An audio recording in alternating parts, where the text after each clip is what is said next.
inside the shed. You're looking at the new 4x6U master controllers in diagnostics mode coming off the assembly line, and it's going in through self-test at the moment, and all the knobs and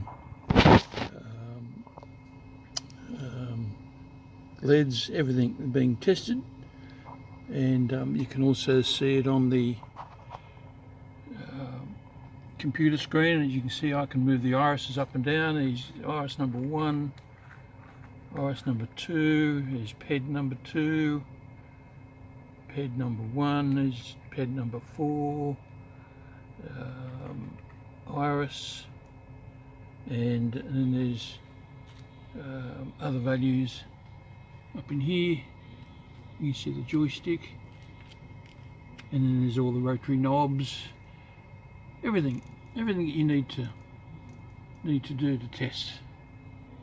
And here they are coming off the assembly line.